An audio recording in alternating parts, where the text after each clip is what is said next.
A $1,000 unexpected emergency expense could derail the lives of more than half of all Americans, according to a new survey. The survey was conducted by Bankrate, a financial analysis and comparison site. Bankrate found that only 44% of Americans surveyed could afford a $1,000 emergency expense. That number is actually up one more percentage point from the previous year, the company said. Those 56% of Americans who couldn't weather the storm said they could address that unexpected emergency charge in other ways.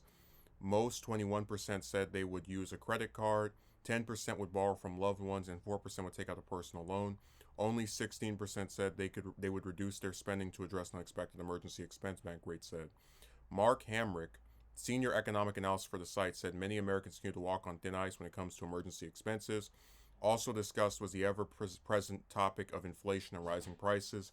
Nearly two-thirds of Americans said inflation was causing them to save less for emergencies. On the flip side, however, 19% said they were actually saving more for emergencies specifically because of rising interest rates, which are friendly to those putting extra money away into their saving accounts. Inflation has been a key culprit standing in the way of further progress on the savings front.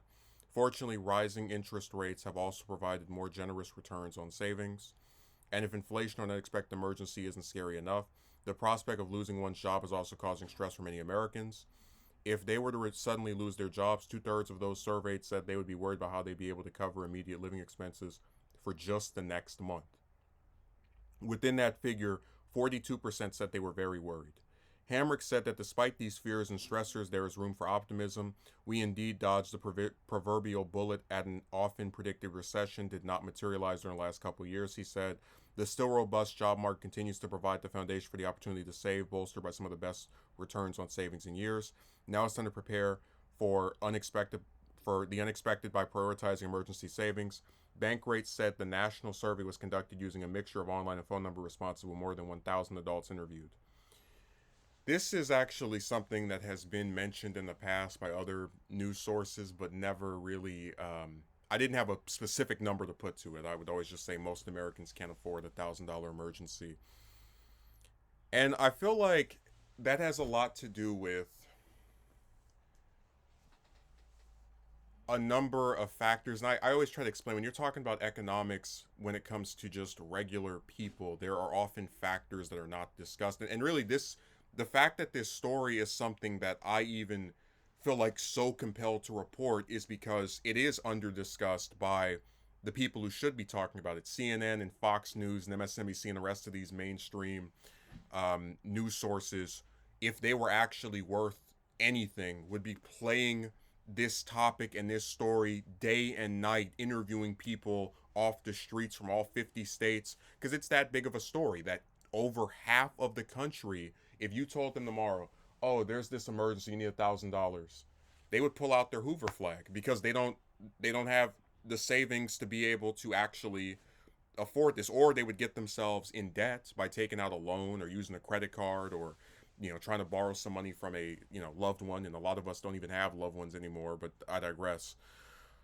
um if we could get into some factors, because I'm going to go into my own personal thing in a second, but sometimes it has to do with the price of living expenses. Oftentimes in California, rent is 1,800 or more, and if you're working a 40-hour a week job that's paying a $16 minimum wage, you're getting about 2,000 something a month. So most of your money gets sapped away on this rent. And then with the price of groceries, oftentimes people spend $100 or more just to go to the market, which also zaps it away. And let's not even, we don't even have to talk about actually paying for bills like your phone and gas and water and electricity. All those things together, just your entire check vanishes. And that's one of the reasons people live paycheck to paycheck, is there's just so many different expenses associated with living. And I guess I'll frame it in this way. I go to a job now that is about 24 miles from where I live.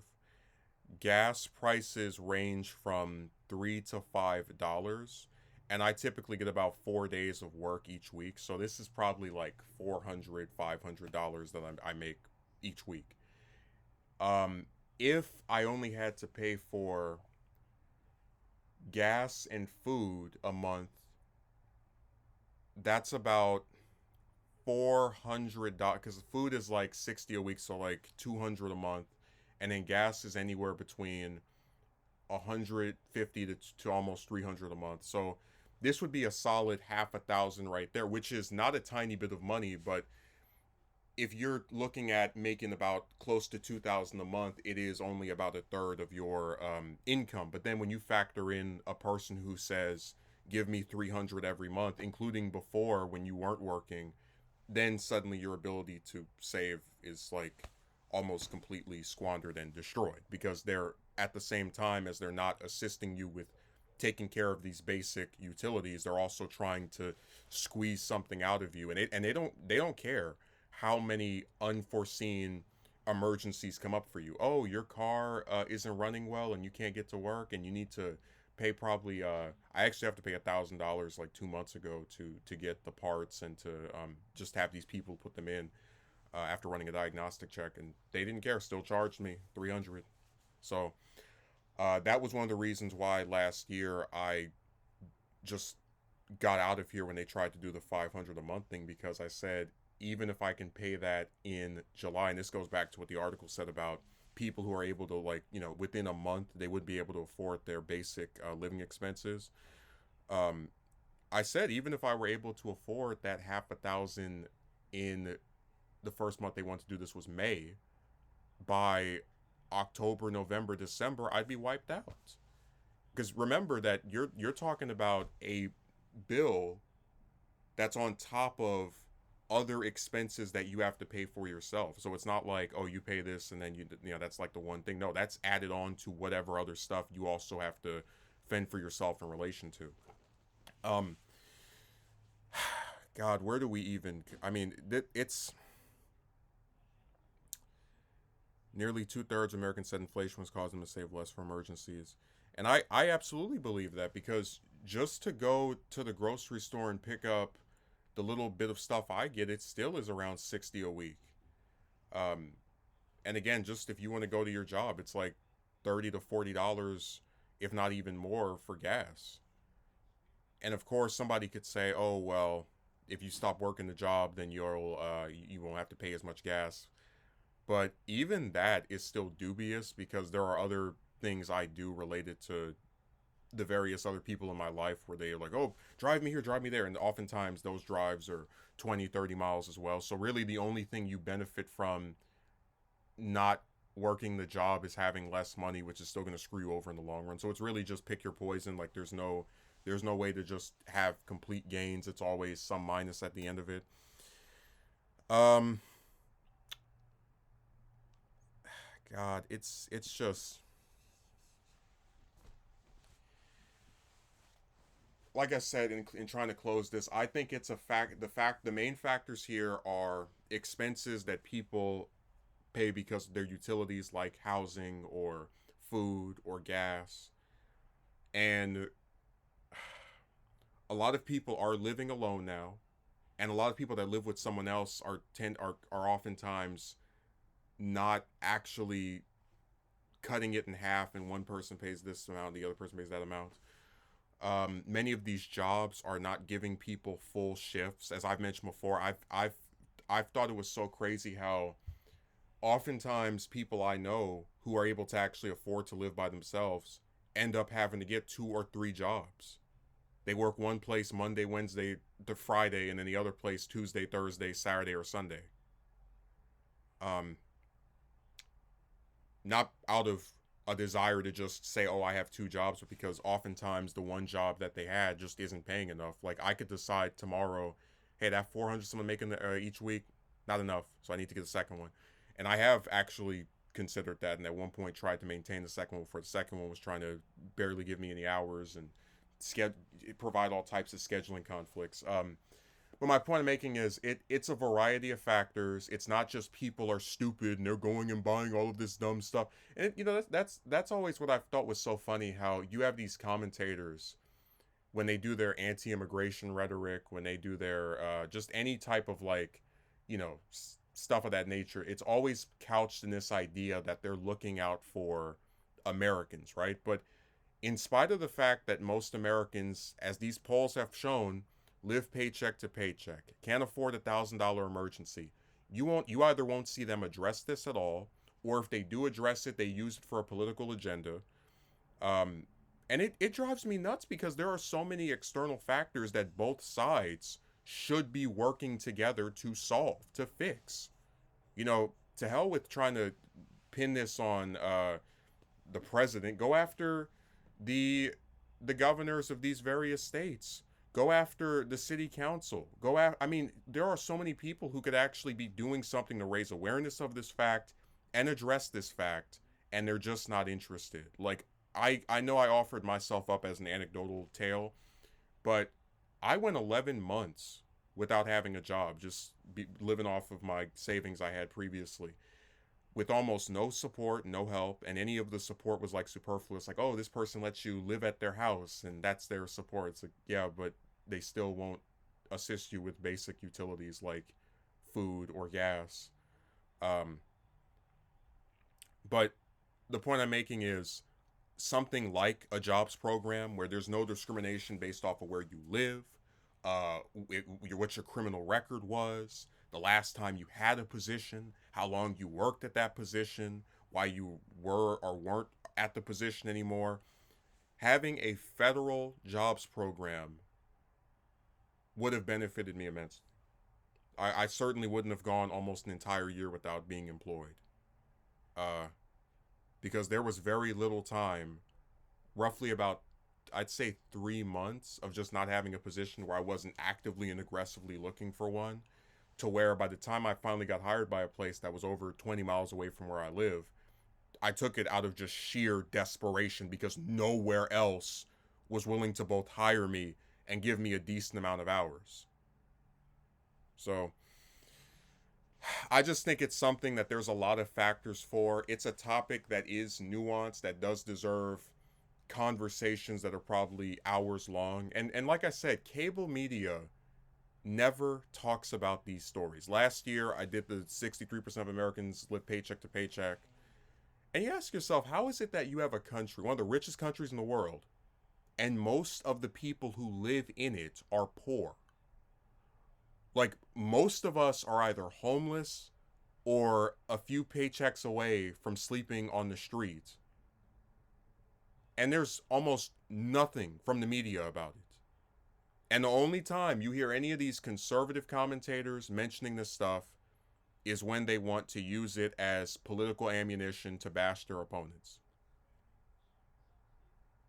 This topic will forever go unaddressed by corporate media, and it's a shame because it's one of the most, anytime you get a story that tells you the living conditions of most Americans and the fact that it's not good, that should be frontline headline news.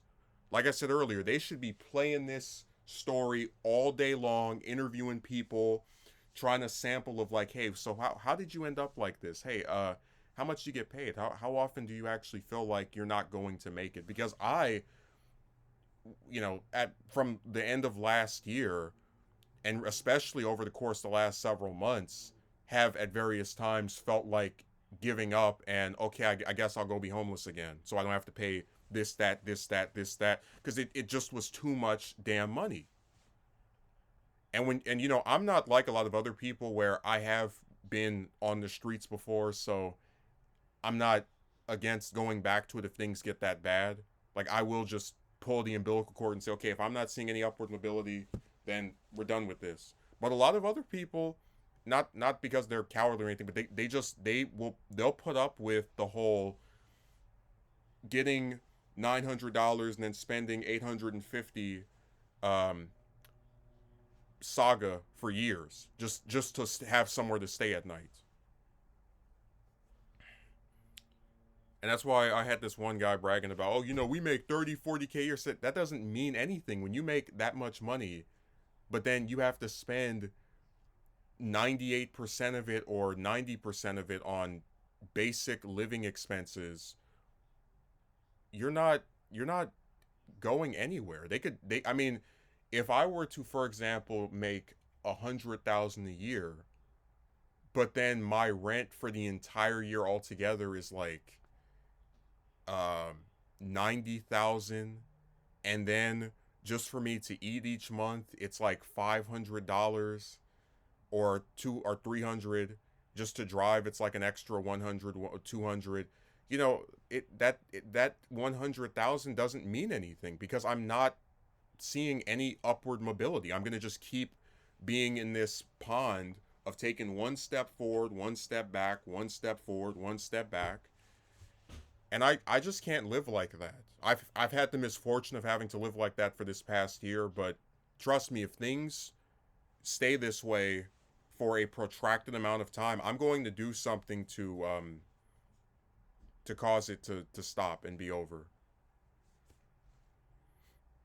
But like I said, I just think it's such a nuanced topic that really deserves more attention than just a couple of, I know I get like 10 views or whatever, but there should be millions of people talking about this and making videos about it. It's one of the most important stories of the whole year. The living conditions of most Americans is terrible. And you're going to see some idiot that comes in the comment section, well, maybe if you just saved a little bit, you got a better job.